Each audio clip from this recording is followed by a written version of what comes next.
Tribune Presse, avant-dernier numéro de la semaine, mesdames et messieurs, tous les plaisirs pour nous de vous savoir très nombreux devant vos postes téléviseurs, devant vos ordinateurs, devant vos smartphones en train de suivre cette émission qui va revenir sur l'actualité comme d'habitude. On va aujourd'hui aborder la question du plan des sorties des crises proposé par Martin Fayoulou. Est-ce que c'était une initiative personnelle? Est-ce que les plans en question a bénéficié du soutien de tous les leaders de la Mouka? On va tenter d'en parler au cours de cette émission. On va également embrayer sur l'affaire Papa Molière qui dans plusieurs audios qui circulent dans les réseaux sociaux. Il était en train, bon, on va essayer d'en parler au cours de cette émission avec beaucoup plus de détails. Puis on va chuter avec la déclaration du secrétaire permanent du PPAD, Emmanuel Ramazani Chadari, qui a annoncé des hypercutes politiques. En tout cas, qu'est-ce qui ne va pas au sein de la coalition FCC Cash? On va tenter d'en parler au cours de cette émission. Et nous recevons pour la première fois dans cette émission Maître Rodrigue Ramazani, porte-parole adjoint du parti politique Envol de l'honorable Délice Sanga. Maître, bienvenue à cette émission. Hervé, merci beaucoup pour l'invitation. Comment se porte Envol? L'Envol se porte très bien, d'autant plus que depuis le mois d'août, comme l'opinion le sait assez très bien, nous avions déposé auprès du bureau de l'Assemblée nationale la proposition de loi portant révision constitutionnelle. Et ensuite, nous sommes allés dans la province de la Tchopo pour accompagner le secrétaire général du parti, l'honorable Jean-Marc Mambidi Koloboro, afin de lancer officiellement la collecte des signatures pour la pétition sur la révision constitutionnelle. À ce jour, c'est la ville-province de Kinshasa qui se prépare de suivre le pas de la province de la Tchopo afin de collecter aussi des signatures pour la pétition. Donc, du point de vue politique, la santé politique de l'Envol se porte très bien. Vous continuez toujours à appartenir à Ensemble pour le changement et ainsi qu'à la coalition Lamouka où vous avez claqué la porte comme l'a fait Jean-Bertrand Ewang. Pour parler de Lamouka, parce qu'au sein de l'Ensemble pour le changement, comme l'opinion le sait, nous sommes à l'Ensemble pour le changement et l'honorable Délice Sanga continue à être le secrétaire général de cette méga plateforme qui d'ailleurs constitue aujourd'hui la deuxième force politique du pays, après la majorité bien sûr, au sein de l'opposition, nous sommes la première force politique et nous continuons à être là. Et pour la Mouka, quant à la Mouka, l'Envol n'a jamais fait partie de la Mouka depuis sa création. L'Envol a décidé de ne pas soutenir un candidat qui allait perdre des élections. On a soutenu un candidat qui allait gagner les élections. Nous ne sommes pas membres de la Mouka. Nous n'avions jamais. Et pourtant, votre président est secrétaire général d'une plateforme appartenant à la Mouka. Écoutez, n'est-ce pas contradictoire? C'est pas contradictoire. Le problème est qu'il faut fixer l'opinion. C'est aussi un problème de beaucoup de gens. Il faut lire le texte qui organise les différentes plateformes. Le texte qui crée la Mouka démontre à suffisance que la Mouka est une affaire de leader. C'est une affaire de leader et non de plateforme. Ils sont là-bas comme personnalité et non comme membres de leur plateforme. C'est ce qui régit les textes transformant la Mouka en plateforme politique. C'est ça la démarche. Il ne faudrait pas biaiser la démarche, tout mélanger. La Mouka est une question des leaders et ils sont là-bas comme des personnalités. L'Ensemble pour le changement est une plateforme électorale et dans ce sens-là, tout le parti politique et regroupement politique qui sont au sein de cette méga plateforme gardent leur autonomie politique. C'est d'ailleurs au nom de cette autonomie politique que l'Envol avait décidé depuis Genève qu'il ne fera pas partie, qu'il ne montera pas dans la bannière. En face de Maître Rodrigue Ramazani, nous recevons un habitué de cette émission. Il est journaliste, présentateur de l'émission Bossolona Politique, une émission très suivie et ici à l'intérieur du pays et à l'extérieur du pays. Monsieur Trésor Kalafaye, bienvenue à cette émission. Merci Hervé, c'est peut-être une première fois de faire l'émission avec vous. J'ai sali mon co-débatteur, Maître Rodrigue Ramazani, qui porte le même nom que moi. Je m'appelle aussi Kalafaye Ramazani, mais je préfère plutôt Trésor Kalafaye. Ah, vous par contre, vous n'appartenez ni à la Mouka, ni au FCC, ni au Cash. La Mouka, à moins que je ne me trompe. La Mouka, FCC, Cash sont des regroupements qui ont été faits pour des intérêts partisans et non pour des intérêts nationaux du pays. Donc je ne peux pas, moi, appartenir à ces plateformes politiques. Comment se porte Bossolona Politique? Bossolona Politique se porte à merveille. On essaie de faire tant soit peu, donner le meilleur de nous. Donc je dis Bossolona Politique aujourd'hui est comme Ligue nationale. Voilà, on va parler actualité et ouvrons l'actualité par cet audio de l'honorable député Léon Nembalemba. Maître Kodri, avez-vous entendu les propos tenus par l'honorable Nembalemba dit Papa Molière? Parce que vous voulez parler de lui, je me souviens d'ailleurs d'un auteur célèbre, je crois, Sacha Guitry, qui disait si ceux qui parlent de nous savaient ce que nous pensons d'eux, ils auront encore beaucoup de choses à dire davantage. Et après, il y a aussi de ceux qui parlent jusqu'à avoir quelque chose à dire. C'est toujours Sacha Guitry qui le dit. C'est notamment le cas de la personne que vous venez d'indexer, qui malheureusement, du point de vue moralité publique aujourd'hui, nous sommes en train de tomber pratiquement dans une dérive que nous ne pouvons imaginer. Vous savez, aujourd'hui, le monsieur en question, ou encore le député, parce qu'il s'agit de lui dans votre émission, est un député national. Il est entre guillemets appelé honorable.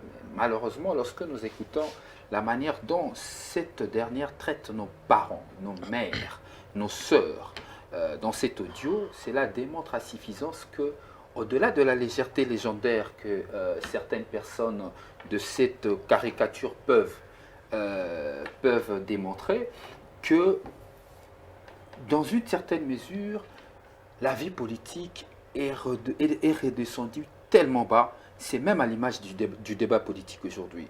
Vous savez, à l'époque encore, quand nous on suivait les débats politiques, et il y avait encore de débats légendaires. À l'époque, je me souviens, le débat belgo-congolais entre les éminents juristes congolais, les éminents politiciens et les politiciens belges. Et après, il y a eu l'époque 1+4. On a suivi des débats qui, à un moment donné, nous tenaient en haleine, même au niveau de l'Assemblée nationale. Vous allez remarquer que la majorité de certains députés élus à ce jour, sans vouloir indexer mon frère Trésor Kalafaye, certains sont d'ailleurs journalistes, en réalité, en lieu et place de faire anciens leur journalistes. travail, anciens journalistes, merci, en lieu et place de faire leur travail, ils passent leur temps d'abord, à faire du populisme. 2, au lieu de faire leur travail de députés, légiférer de loi, contrôler le gouvernement, ils sont dans la rue en train de faire autre chose que leur travail.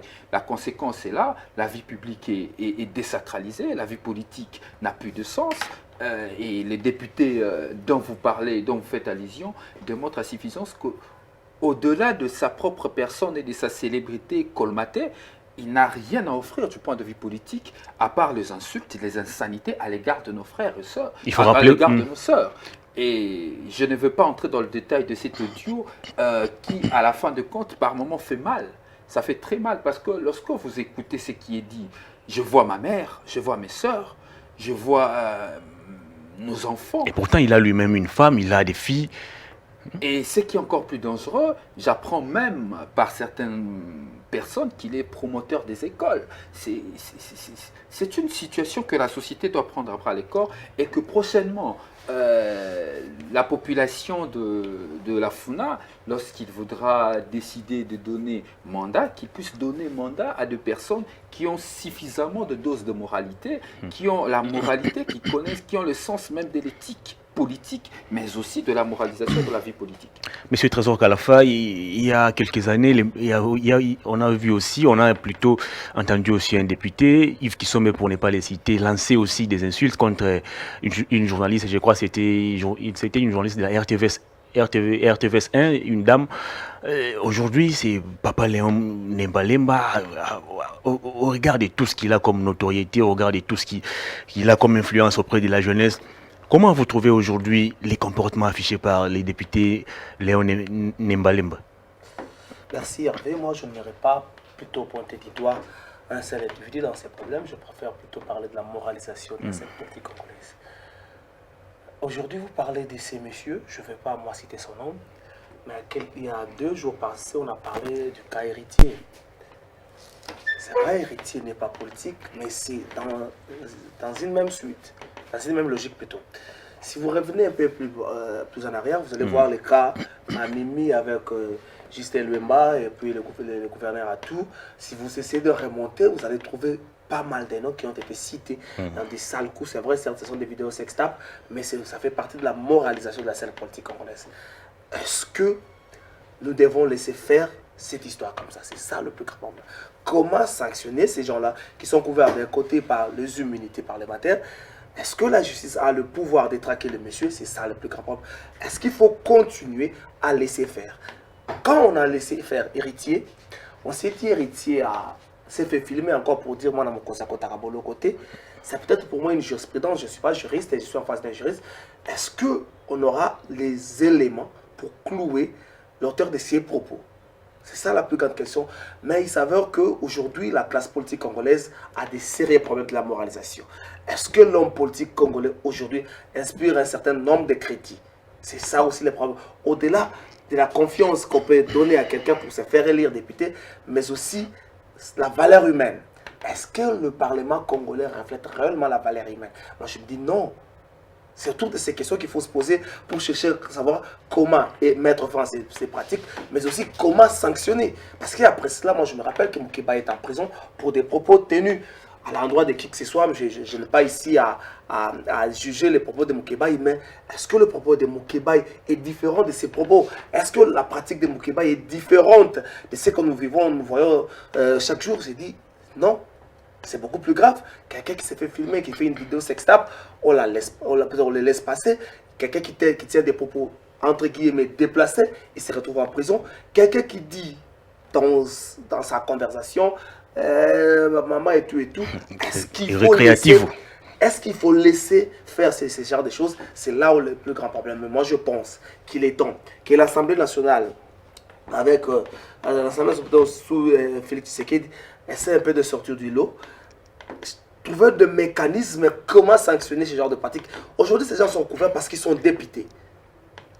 Ils sont députés, ils se disent, l'Assemblée peut voter en ma faveur, la justice ne peut pas me traquer, mais il faut continuer à faire. Je pense que la lourde responsabilité, pour moi, c'est ça. Revient à l'honorable Janine Mabunda, qui doit essayer de donner un bel exemple, aussi longtemps que les femmes. Parce que dans cet audio-là, ce sont les femmes qui sont directement visées. Mais Janine Mabunda, des femmes, elle peut donner de la matière à tout le monde pour dire « Niet, cette histoire doit finir ». Pour moi, c'est la meilleure des choses. Il faut pas, je ne veux pas ici pointer du doigt ces messieurs parce que si on essaie de fouiller, on se rendra compte que c'est pratiquement la majeure partie de la classe politique congolaise qui est dans ces pratiques. Mais comment alors faire pour moraliser concrètement cette classe politique? Au-delà de la sanction populaire, il faut qu'il y ait des mécanismes qui sanctionnent. Il faut qu'il y ait des lois qui sanctionnent. Malheureusement, ces lois ne peuvent passer que par l'Assemblée nationale. Si on retrouve dans cette Assemblée plus de la moitié qui sont dans de telles pratiques, on aura du mal à voir ces lois-là. Mais je pense qu'il est temps... Je crois que le chef de l'État peut même s'impliquer. C'est vrai, il est difficile, le chef d'État ne peut pas s'ingérer à toutes choses, mais je crois... pour son image, pour son quinquennat, il peut essayer de donner un bel exemple. Il faut se rappeler qu'à l'époque, Kabila a sanctionné un ministre. C'est vrai, il n'y a pas eu des poursuites judiciaires, mais il y a un ministre qui a perdu ses fonctions parce qu'il s'est laissé filmer dans des pratiques sexuelles. Il y a eu un ministre qui a été viré parce que, soi-disant, il s'est battu à Bandalungwa. Ce sont tout ça, tous ces éléments-là qui peuvent recadrer nos soi-disant... En fait, nos députés, je ne voudrais pas dire soi-disant nos députés, mais les pratiques sont vraiment à décourager parce que on est tous venus au monde à travers une femme. Donc, un peu d'estime, un peu de considération. Moi, je continue à regretter. Je n'ai pas vu une mobilisation de côté de nos sœurs pour demander à ce que la justice soit faite dans cette affaire d'héritier Watanabe. J'aimerais aussi que cette fois-ci, que les dames ne laissent pas passer parce que ce sont eux. Et moi, je leur ai rappelé, ne revenez pas vers nous pour nous dire on s'approche du 8 mars, on va organiser tel. Non, soyez là, pas avant-gardiste, mais soyez là comme sentinelle pour que demain n'arrive pas de telles bêtises.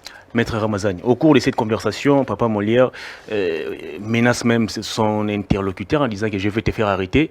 Il est allé plus loin en insultant même la mère de Franck Diongo. Vous, en tant que juriste, est-ce que, d'abord, existe-t-il des lois qui vont dans le sens de sanctionner ceux qui brillent par, je dirais, l'immoralité, ou soit s'il n'y en a pas, pouvez-vous aujourd'hui, ou à travers les députés, c'est ça qui est votre président des partis, initier des lois pour punir ceux qui vont tenter de briller par l'immoralité? Vous savez, il y a un adage qui dit en droit, le feu précède le droit. Mais du reste, le droit pénal congolais pense à beaucoup de choses. Il y a l'atteinte à la pudeur, il y a beaucoup de choses. Mais le débat n'est pas à ce niveau-là. Le débat est ailleurs. Vous savez, ces genres de personnes passent leur temps à se battre pour les émoluments. Ils se battent pour les émoluments. Lorsque l'honorable Sessanga s'élève sur les tribunes de l'Assemblée nationale pour dire qu'il faut réduire le train de vie de l'État, parce qu'il est aujourd'hui inacceptable. Il est inacceptable de 2006 à aujourd'hui. Lorsque vous regardez le graphique des émoluments de députés, ça barre de 1500 à aujourd'hui, à atteindre presque jusqu'à fin 2011, bien qu'après la chute de devises, ça a changé presque 13 000 $, si je ne me trompe pas, parce que c'est après la chute du devise que les émoluments du député étaient revus à la baisse. Lorsque nous sommes en train de nous battre pour que une forme de solidarité puisse se faire entre les agents publics. Parce qu'il faut le dire, dans une certaine mesure, les députés sont, au-delà du fait d'être politiques, ils sont aussi de l'administration publique. N'est-ce pas? Ils sont en train de faire un travail de l'État. Il est inconcevable aujourd'hui, ce genre de députés qui brillent par l'immoralité, se lever contre une proposition qui veut assainir la vie politique. Et cela se comprend. Lorsque une telle personne se lève pour lutter contre une proposition qui veut assainir la vie politique, c'est tout à fait légitime que quelques jours après, il se retrouve dans une situation d'immoralité consacrée. Donc, nous, notre démarche dans le cadre de la réduction du train de vie de l'État, c'est aussi trouver une façon de repartir équitablement le revenu public. Il est inconcevable qu'un secrétaire général de l'administration publique touche entre 1 million, 1 million 500 et un député va au-delà de 13 millions. Cela est inexplicable. Qu'un général de l'armée, il est dans environ 200 $, qu'un député soit à peu près à 13 000 $. Et par leur ignorance, ce genre de députés, c'est ça le problème. En lieu et place de passer leur temps de comprendre la pratique parlementaires, ils passent leur temps... Ils sont dans les réseaux sociaux. Ils passent leur temps dans les réseaux sociaux, ils passent leur temps de vivre, d'embellir leur immoralité. Prenons ceci. Beaucoup de députés disent que c'est faux la démarche de l'honorable Sessanga. On la qualifie même d'une démarche populiste. Voilà, parce que en lieu et place de comprendre la pratique parlementaire, ils passent leur temps à faire des audios d'immoralité en insultant nos maires. C'est ça leur fort. Maintenant, moi, je veux leur démontrer là où ils devaient passer leur temps, comprendre la pratique parlementaire. Moi, mon parti, c'est depuis 2011 que nous avons un élu. Et je vous dis, la pratique parlementaire, non, je le maîtrise assez bien. Prenons un cas. Beaucoup qui parlent, ils ne comprennent pas. Aujourd'hui, ils brandissent, je crois, une affaire de 850 millions. Apparemment, pour eux, c'est rien, cet argent. 850 millions, c'est peu. Comme si vous allez vérifier chez un secrétaire général de l'administration publique, ils sont presque dans le même montant. C'est faux.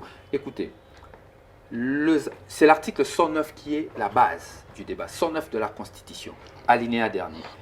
Les émoluments et les avantages des députés sont fixé par le règlement d'ordre intérieur. Est-ce que le règlement d'ordre intérieur de l'Assemblée nationale fixe les avantages des députés? Non. Pourquoi ce n'est pas fait? Parce que jusque-là, le budget 2020 n'est pas encore voté. C'est que ces députés-là oublient. Ils oublient qu'ils sont sous le régime du budget 2019 qui était déjà voté. Maintenant que le budget est en train d'être voté, il y aura une commission paritaire, gouvernement, parlement, pour discuter sur les avantages des élus. C'est à ce moment-là que vous allez voir les émoluments des élus, prendre de l'auteur. Et là, j'attends ces députés manipulateurs prendre le courage pour publier leur bulletin de paye après l'adoption du budget 2020. C'est ça la vérité. Ce qu'il faut dire aujourd'hui est que ces députés, en lieu et place de se battre pour leurs émoluments, nous l'envol, nous nous battons pour la réduction du train de vie de l'État parce que nous estimons qu'il est injuste que les institutions les institutions de la République prennent 70% de notre budget national. C'est pourquoi nous disons qu'il faut réduire le train de vie des députés, le train de vie de l'État, mais commençons par les députés. Pourquoi nous disons qu'il faut commencer par les députés? Parce que les députés, ce sont eux l'autorité budgétaire. Ils doivent donner les go, ils doivent donner la température, ils doivent donner l'exemple pour qu'au moment où ils vont discuter dans leur commission paritaire, généralement qui s'est fait à huis clos, n'est-ce pas? À ce moment-là, ils vont dire, voilà, nous les députés, nous avons réduit notre salaire jusqu'à nos émoluments jusqu'à $1000. Les ministres, dans ce cas, vous devez aussi revoir à la baisse vos ambitions du point de vue revenu. Et cela va permettre à l'État à gagner plus et d'investir dans notre domaine. Alors, maître, en une minute pour passer avant de passer la parole à Kalafaye, que pensez-vous aujourd'hui de la moralisation de notre classe politique? Mais c'est quelque chose qui est souhaitable. Il est inconcevable. Vous savez, je perds même mon latin par moment pour parler de cette histoire. Il est inconcevable d'avoir un honorable député élu qui vit de nos impôts. Il faut qu'on se le dise. Ils vivent de nos impôts, les députés. Parce que moi, je paye l'impôt, parce que vous payez l'impôt, parce que vous travaillez, parce que Kalafaye paye l'impôt, que ce député, au lieu de fonctionner, de vivre dans la décence, il se permet, dans de places publiques, insulter nos parents. Qu'il soit maire de Franck Diongo ou pas, il s'agit d'une mère congolaise d'abord. C'est ces députés qui déplacent le langage parce que nous lui payons, ce sont nos impôts qui lui payent. Il est à l'Assemblée nationale parce que la population lui a donné confiance. Il est inadmissible, inacceptable de voir notre classe politique baignée dans l'immoralité. Il est temps de freiner cela. Il est aussi temps. Je pense aussi au ministère public. Il a interpellé un artiste musicien il n'y a pas longtemps. Ses propos aussi ressortent des réseaux sociaux. Ses députés, l'Assemblée nationale doit prendre aussi ses responsabilités pour que ces derniers soient finalement, à un moment donné, il faut arrêter cette hémorragie d'immoralité parce que ces derniers baignent dedans comme si c'était sa maison. Après Yves Kisombe, après les vidéos qui ont circulé de chez Okitundu, après l'ancien vice-ministre, je crois, des ITPR, après Héritier Watanabe, aujourd'hui c'est le tour des papas Molière. Vivement la moralisation de notre classe politique. Je crois que le mal est tellement profond, mais ce mal a été entretenu par les dirigeants congolais. Est-ce que vous voyez l'Assemblée nationale sanctionner Papa Molière? Je vais arriver. Lorsqu'on a laissé faire ce genre de pratiques, aujourd'hui on ne peut que payer le prix. On a laissé pendant un temps des vidéos sextapes, on a tout laissé, toutes sortes d'injures, des adresses maladroites. Aujourd'hui on peut payer le prix. Moi je pense, au-delà de l'Assemblée nationale, les mamans de la femme congolaise peuvent s'élever pour mettre fin à cette immoralité. Parce que, moi je me dis, si aujourd'hui nous avons une plainte de la femme congolaise, je ne sais pas par quel miracle ces messieurs peuvent s'échapper. Mais hélas, la femme congolaise est préoccupée à chercher quoi donner à manger à son enfant. C'est ça le plus grand problème. Avec Janine Mabunda à la tête de l'Assemblée nationale, j'estime à mon humble avis qu'elle doit s'imprégner de ces dossiers. Mais aussi, il faut que les législateurs essayent de donner un certain nombre de critériums à qui va être député demain. C'est un problème de casting. Si la population ne peut que voter les personnes qui se présentent devant elle, mais au-delà du casting même, quels sont les critères pour être député? C'est ça. Est-ce qu'il suffit simplement d'être congolais, être détenteur d'un diplôme d'État ou encore d'un diplôme universitaire? Est-ce que la moralité de la personne qui va être député demain est prise en compte? C'est aussi ça le problème. Mais je crois qu'au Congo, la moralité n'est pas prise en compte. On a vu des gens ici se faire eux-mêmes filmer. On a vu les partis intimes de certains ministres.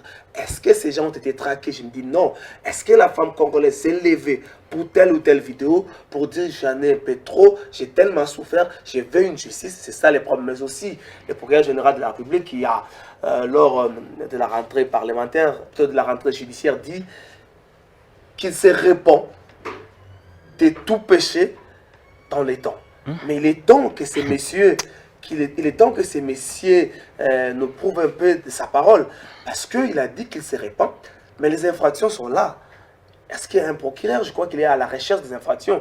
Il y a un avocat en face de moi. Les procureurs s'occupent en tout cas Est-ce que le procureur n'a pas le temps tout sauf des infractions, malheureusement. Est-ce que le procureur n'a pas le temps de convoquer le messie? Au-delà de cette couverture parlementaire, je crois que l'Assemblée nationale, la femme congolaise, mais aussi la justice, associés, ces trois structures peuvent aujourd'hui faire quelque chose pour mettre fin à cette hémorragie. Sinon, on ira de pire en pire. Je me rappelle aussi que Karim Benzema ne joue pas l'équipe de France parce qu'il s'est lancé dans des pratiques immorales.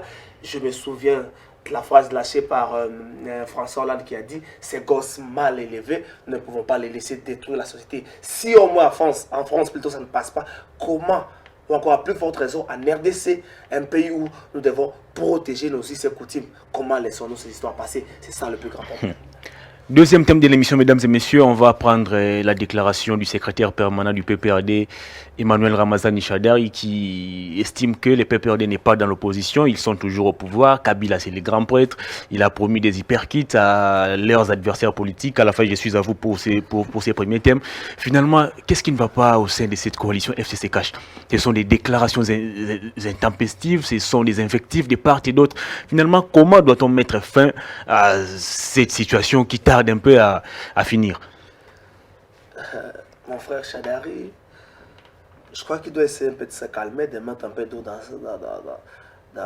les vins qu'il prend très souvent. Parce que les hyperkits, enfin, les hyperkits fait partie... Les hyperkits politiques, bien sûr, il a précisé. Non, je prends l'hyperkit, fait partie d'un sport de combat. Je veux dire la boxe. On définit l'hyperkit comme un coup de poing tranchant, si j'ai bonne mémoire. Alors, s'il veut donner ça à l'adversaire politique, je ne crois pas qu'il s'adresse à la Mouka. Il ne s'adresse pas à la Mouka. Ils ne sont pas en froid avec la Mouka. Ils sont en froid avec leurs alliés du Cash. Est-ce que cette coalition doit vivre ainsi? Est-ce qu'elle a les temps aussi de moraliser la scène politique? C'est vrai, moi je me dis, on avance petit à petit vers la crise qui s'est vue aussi en 1960, quand Lumumba eu la majorité au Parlement et puis Kassavou était président. Aujourd'hui, cet exercice est un peu difficile pour les Congolais, que ce soit pour les Congolais lambda, que ce soit pour l'homme politique congolais. Shadari a du mal à supporter le fait de ne pas avoir les commandes d'un côté, mais aussi d'un autre côté, l'UDPS a du mal à comprendre qu'il n'est plus dans l'opposition. Alors, c'est ça le plus grave problème. Qui, pour calmer cela, je pense qu'il y a d'un côté Félix Tshisekedi, de l'autre côté Joseph Kabila. Si ces deux-là n'osent pas les tons, on va continuer de pire en pire. Mais on dirait que ce sont les deux qui se sentent vraiment liés par cette coalition. Par contre, Shadari a tenu ses propos hier, Kaboun arrive demain vendredi. On a même promis une très forte mobilisation. Attendez-vous à ce que Kaboun sorte de cette fois-ci, non pas un hyperkit, mais je crois un kakato. Parce que ça va dans la même logique. C'est Kaboun qui parle, c'est Shadar qui réagit, c'est Shadar qui parle, c'est Kaboun qui réagit. C'est pareil. Mais est-ce que moi je me dis, en quoi ces déclarations font avancer le pays? C'est ça. Est-ce que le panier de la ménagère a changé? Je me dis non. Est-ce qu'on a facilité d'avoir un transport en commun à Kinshasa? Je me dis non. Est-ce que nos routes sont en bon état? Je me dis non. Alors, ces déclarations, pourquoi continuer? Est-ce qu'il y a une raison d'être ces déclarations? Moi, je me dis, c'est même pas un exercice politique, mais c'est un exercice de survie.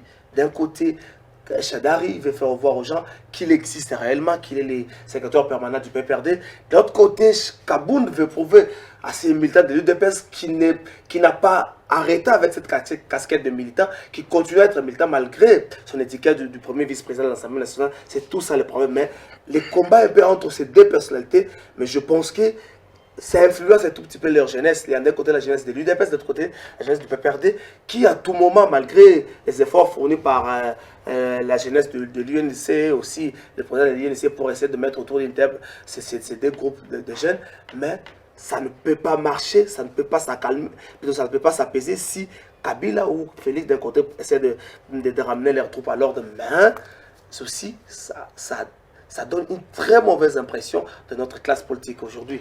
Est-ce qu'il faut continuer à chaque fois que je suis pas d'accord avec un point de vue, continuer à tirer à bout portant sur quelqu'un que j'estime être mon partenaire politique? Je crois que là, il faut essayer d'appeler nos professeurs de Sciences Po pour donner un tout petit peu de la matière à ces deux personnalités. Maître Rodrigue, Jean-Marc Abounda a promis aux gens qu'ils vont nager ici au fleuve. Ramazani, à son tour, promet des hypercutes. Mais on dirait que les messages du cardinal appelant les acteurs politiques à se dépasser ou à mettre de côté leurs querelles pour s'occuper du social des Congolais n'a pas vraiment atteint les hommes politiques en question. Bon, Hervé, C'est d'abord une question de responsabilité. Nous venons de parler de la moralisation de la vie publique. Il est important aujourd'hui de le dire que le FCC et le CACH, l'IDPS et le PPRD sont aujourd'hui membres d'une même famille politique qui constitue On dirait qu'ils ne comprennent pas cela. la majorité présidentielle. Hervé, vous étiez chez vous à la maison comme moi, à 2h ou 1h du matin, nous étions obligés de rester scotchés à la RTNC pour voir ces deux, les personnes dont vous citez ici, signer un accord en toute liberté de coalition. Maintenant, la première des questions que je me pose en tant qu'acteur politique, est-ce que si au sein d'une famille, politique soit-il, des enfants se disputent, passez-moi l'expression parce qu'il n'y en a pas d'autre vu le comportement, deux enfants se disputent des bonbons, parce qu'il s'agit de moments aussi, par moment, des bonbons, ces disputes de bonbons, ces disputes des intérêts, ces disputes des intérêts par moments illogiques, ou encore des discussions dans le vide, cela menace-t-il l'existence de la famille? Je ne pense pas. Mais ce qu'il faut dire aujourd'hui à la population congolaise qui nous suit aujourd'hui, de la diaspora, de Kinshasa, de partout au Congo, que le FCC et les CACH constituent la majorité présidentielle. Il faut maintenant rappeler à cette famille politique, qui est la majorité présidentielle dirigée par le président de la République, parce que ce n'est pas nous. Ce n'est pas la première fois que nous puissions vivre une coalition dans notre pays. Nous savons comment ça fonctionne. On a vu Palo et Consort et le PPRD de l'autre côté. Aujourd'hui, il y a le FCC et le CACH. C'est une deuxième coalition que nous vivons dans notre pays. Ce n'est pas nouveau. Donc, de la même manière qu'on a chargé Kabila à l'époque sur son programme des 5 chantiers, c'est de la même manière que le FCC CACH vont partager les bilans. Ils n'ont qu'à s'entretuer s'ils veulent. S'ils ne veulent pas diriger le pays pour se distraire, ils n'ont qu'à le faire. Mais nous, de l'opposition, nous, la population congolaise, nous les attendons au bilan. C'est ça la démarche. Ils ont 5 ans pour diriger le pays. Ils ont tout le chance qu'il faut pour diriger le pays. C'est à eux d'en faire leur capital afin d'avancer. Le peuple a beaucoup de problèmes. La gratuité de l'enseignement patauge. Bien que, à l'ouverture de notre bureau politique au mois de juillet, le président national de mon parti, l'honorable Dédé Sessanga, l'a dit que la rentrée scolaire ne sera pas gratuite. Mais malheureusement, avec beaucoup de précipitation et sans organisation, ils ont décidé d'y aller. Aujourd'hui, ils sont face à un mur. Grève par-ci, grève par-là. Les enseignants qui sont à l'école sans enseigner parce qu'il n'y a pas de frais de fonctionnement. Tout ça devait être étudié en amont. Gouverner, c'est prévoir. Mais si en lieu et place de gouverner, nos amis de la majorité présidentielle décident d'avancer sans pour autant regarder 2023, parce que nous, de l'opposition, nous existons encore, nous les attendons au bilan. On dirait que les FCC est déterminé en tout cas à faire obstacle à la réussite du président de la République. Non, moi je préfère pas trop dissocier cela. Il faut dire que la majorité présidentielle ne veut pas gouverner le pays, la majorité présidentielle ne veut pas amener le pays à son émergence. Ce n'est pas question du PPRD, ce n'est pas question du FCC, c'est une question de la majorité. Écoutez Hervé, est-ce que vous aviez demandé à ces deux familles politiques ou encore au FCC CACH de faire une coalition? Les contraintes. N'est-ce Les pas? contraintes les ont obligés. Écoutez, mais le président dit que... Au-delà de contraintes, nous sommes en politique. On ne se fait pas de cadeaux. Mitterrand en France, il avait aussi un choix d'être dans une coalition ou d'être dans une cohabitation avec Chirac. Mitterrand avait fait un choix à son temps, il était dans une cohabitation. C'est un choix politique qu'il faut assumer. Lorsqu'ils ont décidé d'être dans une coalition, ils doivent fonctionner dans le cadre d'une coalition. Et au-delà de cette contrainte, ils vont partager les bilans. La vérité, la politique, nous ne le créons pas. Nous n'inventons pas la roue, ça existe. Lorsqu'ils ont décidé d'être dans la coalition, ils vont assumer les conséquences. Nous les attendons au bilan. Vous allez expliquer à la population congolaise qui meurt de faim aujourd'hui parce qu'il y a pénurie de maïs par-ci par-là, qui doivent mourir de faim parce que le PPRD et l'IDPS ne veulent pas se mettre d'accord? Vous allez dire à nos enfants qui partent pas à l'école aujourd'hui, ils passent leur temps au ministère de l'EPSP pour faire de grèves et des revendications, qui ne sont pas allés à l'école parce que le FCC et les CACH ne veulent pas se mettre d'accord? Écoutez, nous parlons de l'avenir de plus de 80 millions de personnes. Nous parlons de l'avenir de nos enfants. Nous parlons de l'avenir de notre santé. Nous parlons de l'avenir de notre sécurité. Alors que ceux qui pensent que nous allons leur faire de cadeaux, qui se trompent. Aujourd'hui, nous les attendons au bilan. et rien d'autre. Le FCC et les CACH n'ont eu aucune contrainte pour être ensemble. Ils ont décidé de manière libre. Le président estime que c'était Et la volonté des Congolais. D'ailleurs, si vous suivez très bien la lecture de tout le monde, ils étaient contents à vanter leur coalition, de nous dire qu'il faut faire une coalition de forces progressistes pour bien diriger le pays. Mais lorsqu'on est responsable face à une situation difficile, si vous constatez que ça sera difficile pour évoluer, vous avez un choix de choisir la cohabitation. Ce qui est important, c'est qu'il faut marteler, le FCC, les CACH, partageront le bilan en 2023. Trésor Kalafaï, la coalition FCC-CACH, c'est une coalition dans laquelle on retrouve plusieurs partis politiques. Mais j'ai comme l'impression, les tirs dirigés contre l'UDPS viennent uniquement du PPRD, et de l'autre côté, l'UDPS, lorsqu'elle tire plutôt, elle vise les PPRD. Mais comment expliquez-vous aujourd'hui le fait que l'UNC, dans ces combats, soit oublié?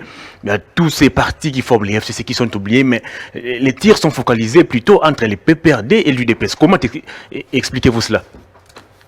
Dans ces deux regroupements, dans ces deux plateformes, il y a des images représentatives en termes de partis politiques. Pour les CACH, c'est l'UDPS. Pour les FCC, c'est le PPRD. Mais aussi, je crois que Vital Kamerhe essaie de jouer à la sagesse. Hier, il a appelé la jeunesse de l'UDPS d'un côté et puis du FCC de l'autre côté pour essayer d'aplanir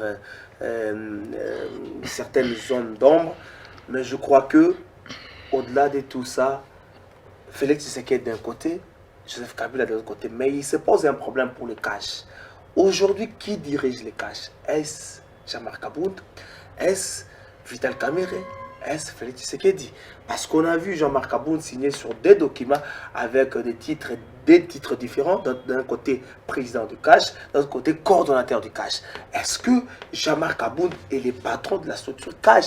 Si réellement Jean-Marc Aboud est le patron de la structure CACH, quand est-ce que ces structures CACH tiennent ces réunions plutôt? C'est ça aussi le problème. S'il n'y a pas une organisation interne dans CACH, il faut s'attendre qu'à chaque fois qu'il y a un tir ou encore un essai d'énervement du côté FCC, que le CACH réagisse, mais simplement à travers l'UDPS.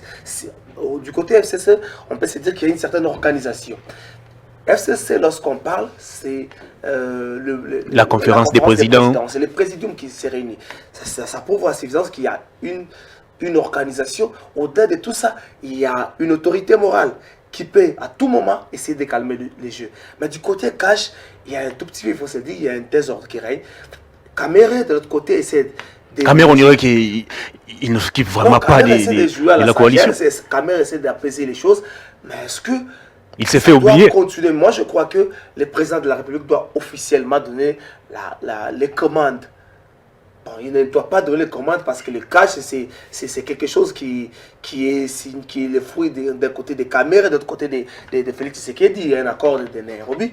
Il faut que ces deux personnalités se retrouvent ensemble pour se dire. Moi, j'estime, si j'étais conseiller du président de la République, j'allais demander de laisser officiellement les commandes du CACH entre les mains de Vital Kamerhe. Ça va permettre à ce que, comme a dit mon frère Rodrigue, ça va permettre à ce que la coalition FCC-CACH dirige les pays dans le calme. Mais si nous continuons comme ça, de l'autre côté, IDPS, qui se réclame un parti de base, va continuer à répliquer à chaque moment que le FCC ou encore le PPRD va essayer de dire quelque chose. Mais aujourd'hui, le PPRD fait plus passer du temps à l'IDPS qui ne comprend pas du reste. Parce que le PPRD a déjà un bilan qui est catastrophique. Moi, je n'aimerais même pas parler du FCC, je veux parler de AMP-MP.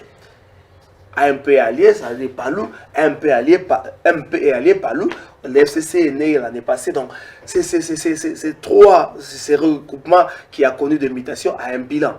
Mais aujourd'hui, si l'UDPS veut travailler, veut donner un bon bilan, veut donner du résultat, l'UDPS doit se mettre au travail. Mais si l'UDPS reste là pour essayer de rétorquer à tout ce qui s'est dit au FCC, l'UDPS va passer le quinquennat, c'est quinquennat plutôt sans rien faire. Au finish, ils seront comptables de ces bilans. Mais aussi, Félix Tshisekedi doit essayer de voir trop loin. Il n'est qu'à sa première année. Il a, je crois, consommé 9 mois ou 10 mois. Est-ce que les choses vont rester comme ça 50 ans? Je dis non. À un certain moment, ça ne va plus passer. Est-ce que vous voyez cette coalition aller jusqu'en 2023? Je crois qu'ils sont obligés d'aller jusqu'en 2023. Parce que les gens ne se disent pas que les chefs d'État peuvent tout simplement décider, faire asseoir l'Assemblée nationale. Mais de leur côté, le FCC a ses cartes aussi qui peuvent faire mal au chef de l'État. Prenons l'exemple, la nomination de mandataire public, le patron de la GECAMINE et puis de SNCC, ça fait pratiquement 5 mois que M. Gabriel Kingo a commencé. De l'autre côté, il s'appelle comment c'est de la GECAMINE qui ont été nommés, ils ont été nommés plutôt, mais ils ne sont pas en fonction. Ça traîne pourquoi? Parce qu'il y a quelque part où ça bloque. Parce qu'un ministre, entre guillemets... J'apprends que les présidents, lors de sa dernière rencontre avec Kabila Ansele, ils se sont mis d'accord pour que les ordonnances en question puissent entrer en fonction. Je ne crois pas qu'on doit nous balancer ça sur la place publique. Que le président s'est mis d'accord avec son... N'est-ce pas une sorte de faiblesse de la part du président? C'est ce que j'ai dit. On ne peut pas nous balancer ça sur la place publique. Je me sens mal à l'aise quand je lis ces genres de publications. Est-ce que le président va se mettre d'accord avec Joseph Kabila pour qu'une ordonnance soit exécutée? Je me dis non. Je me dis non. Quels sont les pouvoirs qui sont attribués au chef de l'État? Est-ce qu'on doit essayer... Les présidents qui commencent à négocier même ses propres décisions. Est-ce qu'on doit essayer à chaque fois d'aller négocier avec le patron de Kingakati pour soit nommer les ministres, pour soit exécuter une ordonnance qui a été bloquée, ou encore pour la répartition des entreprises publiques? Je me dis, c'est là où se posent des problèmes. Mais c'est ce qu'il faut faire. Il faut qu'on nous dise, noir sur blanc, comment fonctionne cette coalition. Quelles sont les limites de ces deux composantes? Quelles sont les limites d'un côté du FCC, de l'autre côté du cash? Sinon, on ira comme ça. Maître Rodriguez, est-ce qu'au regard de tout ce qui se passe au sein de cette coalition, on ne peut pas envisager une sorte de bureau politique ou bureau conjoint entre les FCC et les cash pour essayer un peu d'aplanir toutes ces divergences? C'est l'idéal. Et d'ailleurs, cela est prévu en lisant le texte qui organise la majorité présidentielle. Moi, je préfère en parler comme ça, au lieu de faire comme si c'est saucissonné, FCC cash. Le texte qui organise la majorité présidentielle aujourd'hui, il est prévu un organe pour faire la suivi de cet accord. Je crois qu'il est temps, c'est un conseil que je tiens à donner à cette famille politique, il est temps de mettre en place cet organe afin de permettre à l'organisation de tourner. Mais ce qui est important aujourd'hui, c'est de rappeler à ces deux partenaires, ou encore aux membres de la majorité présidentielle, la responsabilité qu'ils ont vis-à-vis des Congolais. Nous, lorsque nous critiquons, parce que nous sommes dans le cadre d'une opposition républicaine, une opposition qui veut que l'intérêt de la République soit mis en avant, nous voulons effectivement, et exactement ce que nous voulons, est que le président de la République, Félix Tshisekedi, et sa famille politique actuelle, la majorité, réussissent leur mandat. Parce que lorsqu'ils vont réussir leur mandat, ce sont les intérêts des Congolais qui seront mis en avant. C'est la gratuité de l'enseignement qui sera effectif. J'ai même appris le soin de santé universellement garanti. Ce seront des choses qui vont permettre aux Congolais de se retrouver. Nous tous, nous allons en bénéficier. Raison pour laquelle nous militons bec et ongle pour dire à ces deux personnes, à cette famille politique, de savoir qu'ils vont partager les bilans.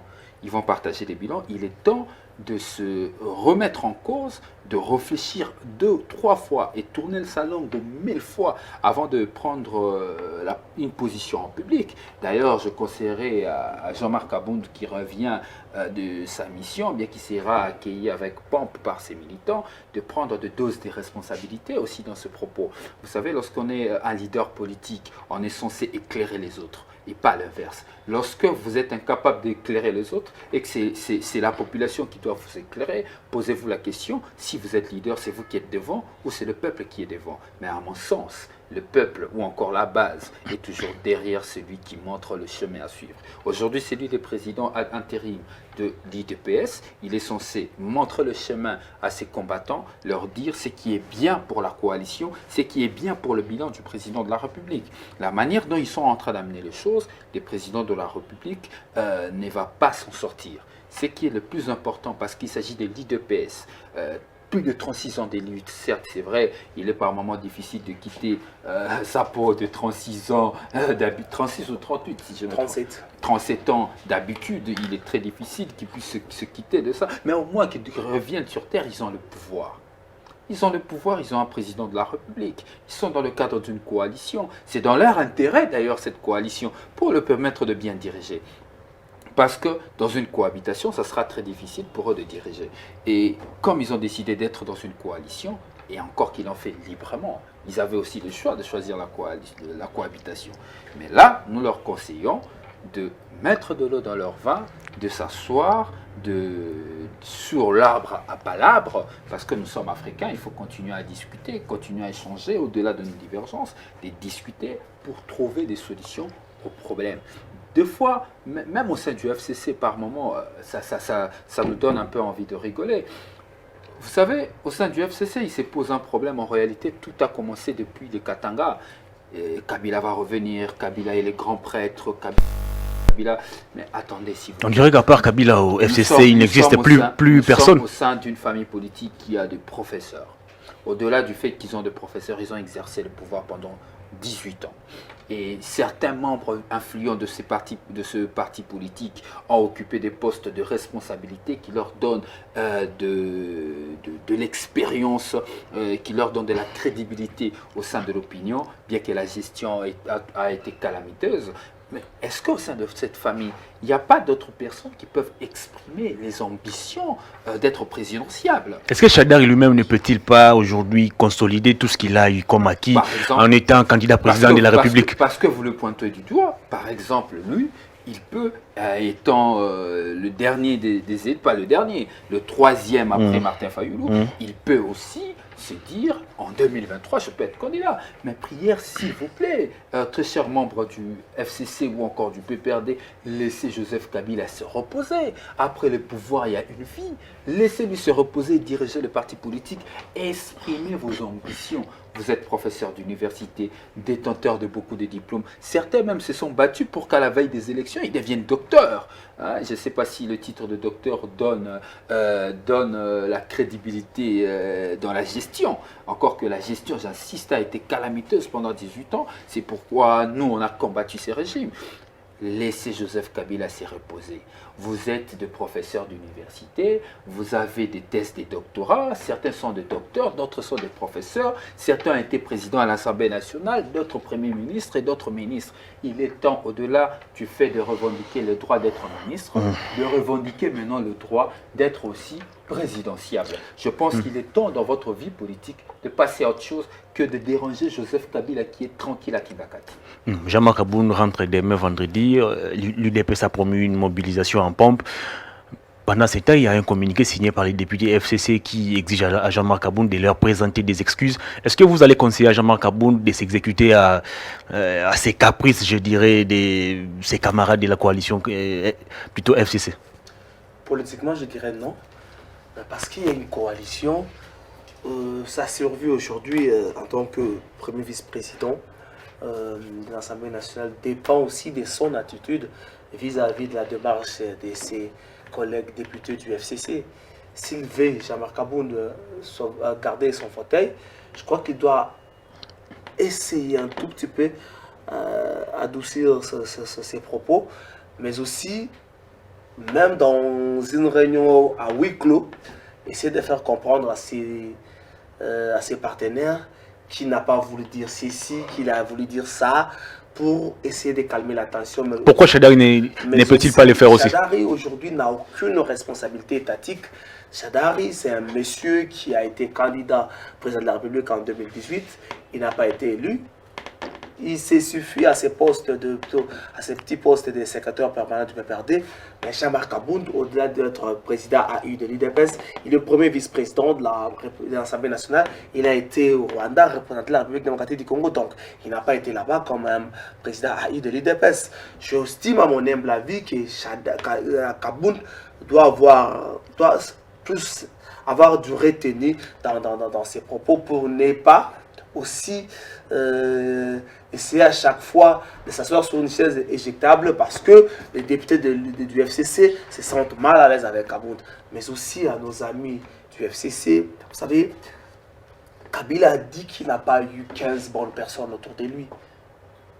Et si ces gens-là étaient corrects, ils devaient plutôt pouvoir Kabila qui c'était des bonnes personnes. Kabila ne demandait pas plus, Kabila demandait juste 15 bonnes personnes. Mais aujourd'hui, voir tout ce qu'ils font, je crois qu'ils sont toujours dans cette même logique. S'il vous plaît, laisse-moi finir. Je crois qu'ils sont aujourd'hui dans cette même logique où ils ne sont pas des bonnes personnes. Donc, au moins, est-ce que lui-même, Kabila, a été bon? La question, c'est... N'est-ce pas aussi 15 personnes qui manquaient aussi un bon président? Non, on n'a pas vu ses collaborateurs réclamer un bon chef. Mais on a vu les chefs réclamer des bons collaborateurs. Mais il n'existait pas des mauvaises troupes. Bien sûr que oui, c'est un dicton militaire. S'il faut revenir à ça, c'est un dicton militaire. Il n'y a jamais eu de mauvaises troupes, il n'y a que des mauvais chefs. C'est un dicton militaire. Mais Kabila a crié haut et fort qu'il lui manquait 15 bonnes personnes. Pendant ce temps-là, Katoubi faisait partie de cette majorité par le présidentiel. Mais est-ce que ces gens-là ne sont-ils pas dans cette même logique où il n'y a pas de bonnes personnes?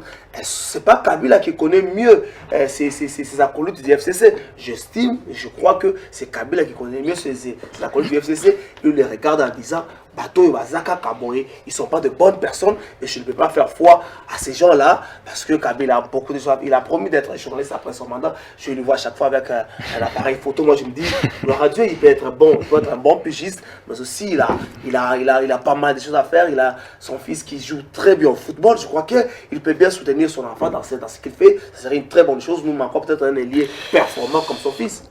10 minutes nous séparent de la fin de cette émission. On va prendre les tout derniers thèmes de l'émission. On va parler du plan de sortie des crises de Martin Fayulu. Je commence avec vous, Maître Rodrigue. Martin Fayulu.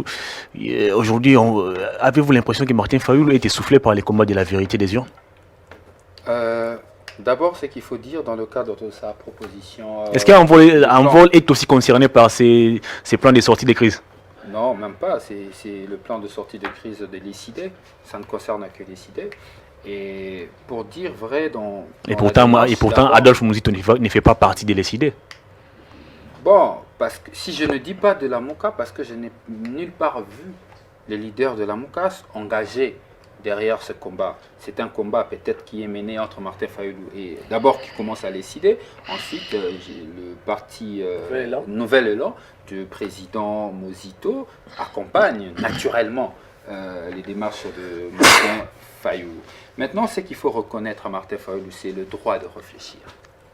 Il ne faut pas le lui interdire, il a le droit de réfléchir. Mais ce qu'il faut maintenant analyser tant qu'acteur politique, c'est la forme et les fonds de cette démarche. Prenons d'abord la forme. Il propose, d'abord, il veut qu'il y ait une transition, deux, il veut qu'il y ait réforme des institutions. La CENI notamment. La forme, il se pose un problème. Aujourd'hui, les réformes ne peuvent passer que par les institutions, notamment l'Assemblée nationale. D'accord? L'Assemblée nationale qui est chargée de faire des réformes, parce que les réformes passent par de loi, n'est-ce pas? Pour le faire, il a un député, je crois, au niveau de l'Assemblée nationale, il a soit le choix de donner à son député pour que les réformes passent. Mais lorsqu'il veut le mettre dans le cadre d'une autre structure qui n'est pas une structure constitutionnelle, dans ces conditions, pour nous, Martin Fayulu veut donner un coup de canif à la Constitution. Il veut en réalité donner un coup de canif à la Constitution, mettre l'application de la Constitution en veilleuse. Et autre chose. En réalité, cette proposition, nous, l'Envol, on le connaît. On le connaît pourquoi? Parce que cela a commencé à l'époque du rassemblement. Le rassemblement, à l'époque où le fait il était encore vivant de heureuse mémoire. Et le président national de l'Envol, l'honorable Dédi Sessang, l'avait proposé dans le cadre du régime spécial. Et dans le cadre du régime spécial, il y avait une institution chargée de réforme qu'on appelait Haut Conseil de la République pour les réformes institutionnelles. Donc vous voulez dire que Martin Fayulu a plagié les schémas de l'honorable Sessang Adélie? Pour le respect de cet grand homme politique, je n'aimerais pas parler à ce terme-là plagié. Non, moi je préfère plus dire c'est du réchauffé. C'est déjà vu. Il a essayé de retoucher. Il a peut-être essayé de retoucher en ajoutant transition à l'intérieur, mais en réalité c'est un plan pas connu de moi. Ce n'est pas une question de moi. Kalafaï, qui est en présence de moi, est un journaliste, investigateur. Il va vous dire que les résolutions du premier congrès du rassemblement existent. Vous pouvez lire, vous allez voir noir sur blanc que tout ça existait déjà. Ce n'est pas nouveau. Et après, nous pouvons comprendre la difficulté que l'ICD peut avoir, pas pour indexer la personne du président Martin Fayulu. Vous pouvez comprendre la difficulté que l'ICD a pour proposer une réforme. D'autant plus que l'ICD avait un représentant tant à l'Assemblée provinciale qu'à l'Assemblée nationale. L'ICD n'a jamais mené de réforme dans ce pays. Et la difficulté se pose à ce niveau-là. C'est pourquoi vous constatez que du point de vue de la forme, il propose de réformes, mais en dehors des institutions qui directement viole la Constitution. À l'époque, lorsque nous on a proposé le régime spécial, c'était parce que nous étions dans un contexte où aucune institution n'avait encore de mandat légitime. N'est-ce pas? Aujourd'hui, nous avons des institutions légitimes ou pas, mais qui sont légales encore, investies et qui ont encore un délai, qui ont encore le mandat. N'est-ce pas? Aller sur ce schéma de la transition, c'est prendre notre démocratie et le faire revenir 10 ans en arrière.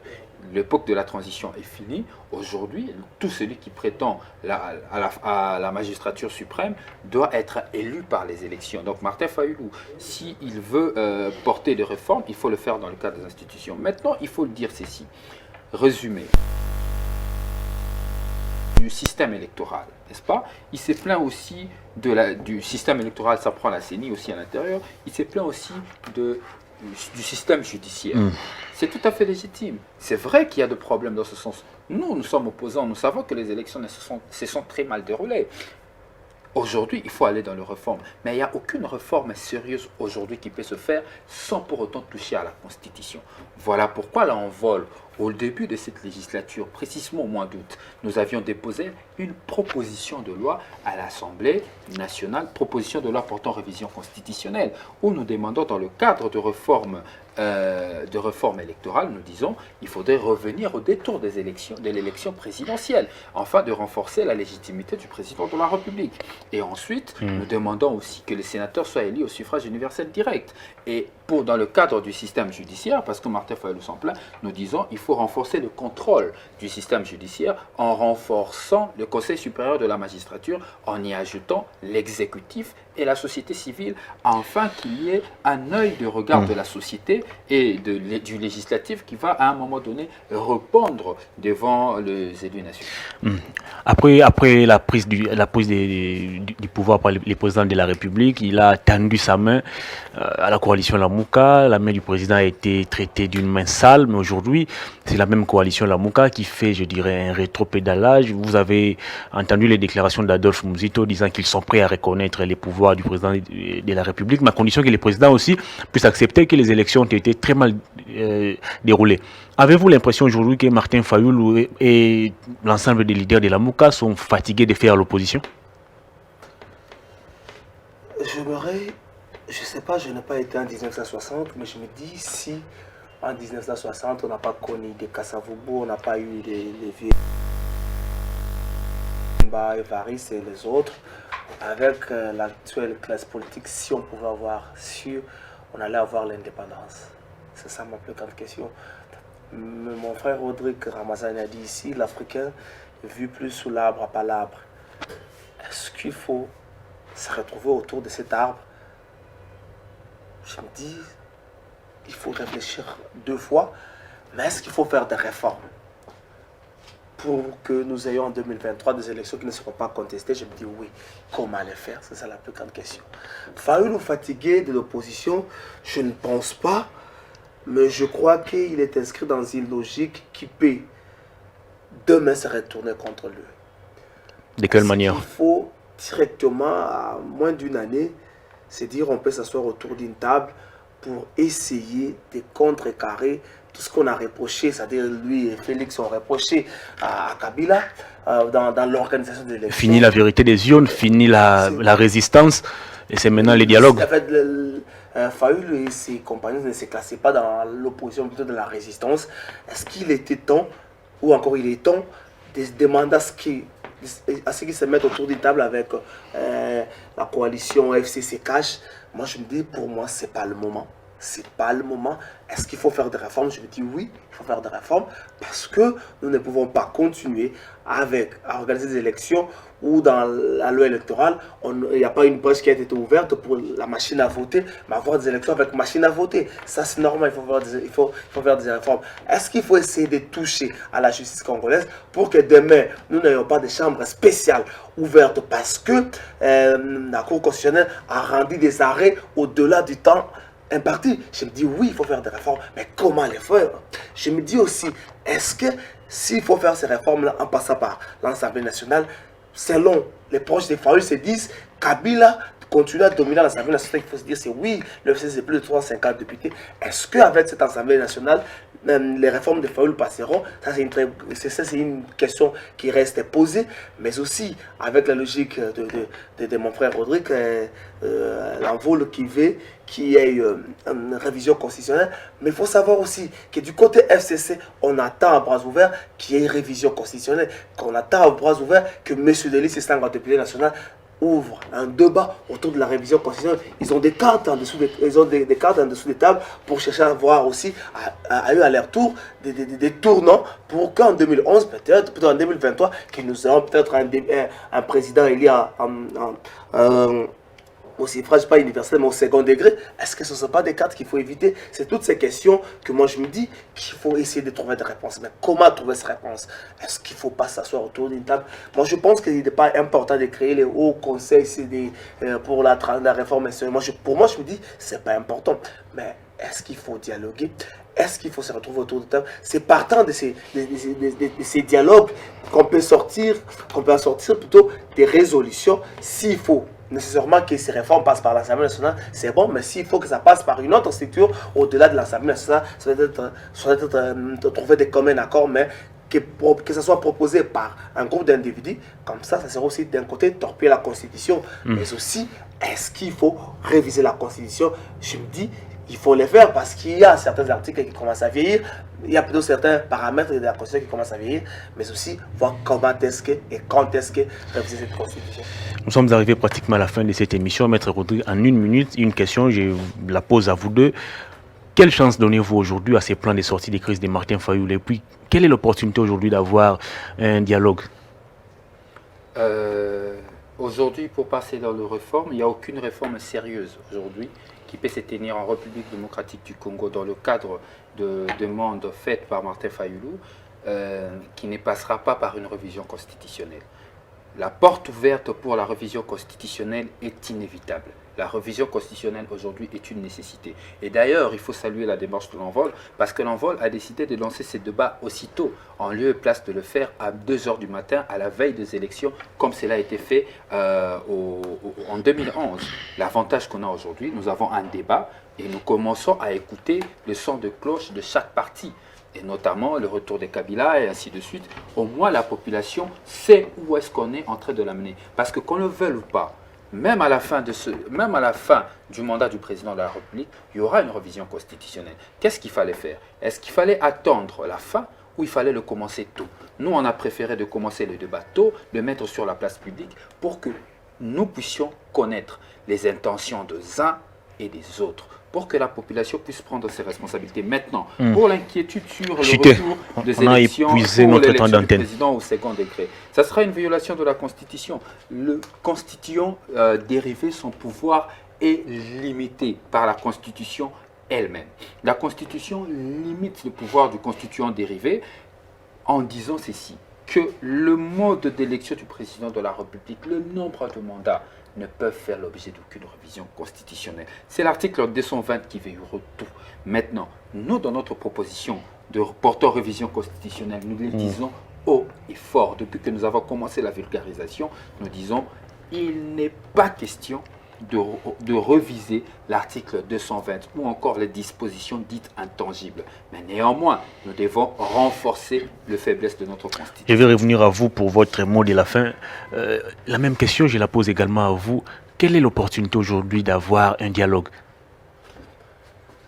Je me dis, dialogue, réforme, c'est des vocables ne concernent que les politiques.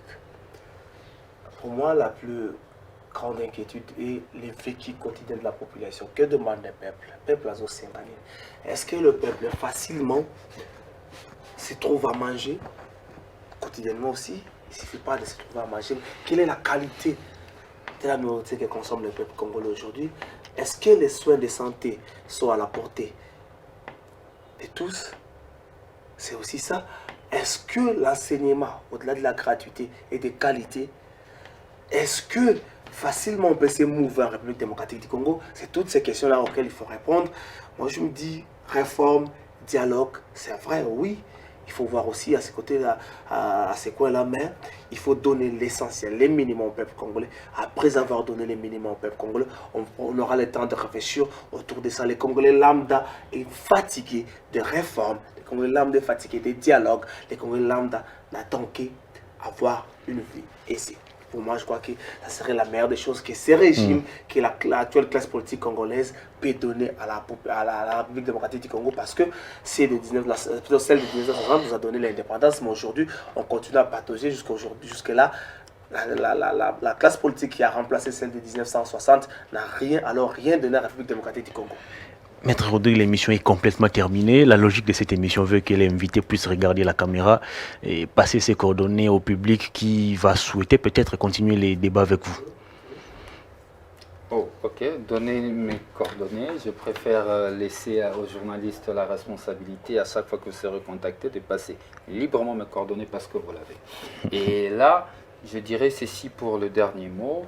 Les partis en vol se préparent dans le cadre dans la coordination de Kinshasa, lancer officiellement ici à Kinshasa le collecte des signatures pour la pétition sur la révision constitutionnelle, chose que nous avions fait dans la province de la Chopo. Cette fois-ci, nous allons le faire avec la coordination de Kinshasa, avec le camarade Jérémy Kilubu, et nous allons très bientôt inviter la population quinoise de venir nombreux là où nous allons organiser cette activité afin de soutenir cette démarche qui n'est plus une démarche de l'envol, mais qui est devenue désormais une démarche républicaine. Parce que d'ailleurs, le directeur du cabinet de chef de l'État sur Jeune Afrique a soutenu pratiquement la totalité de nos propositions sur la révision constitutionnelle. Maître Rodrigue, merci de votre disponibilité.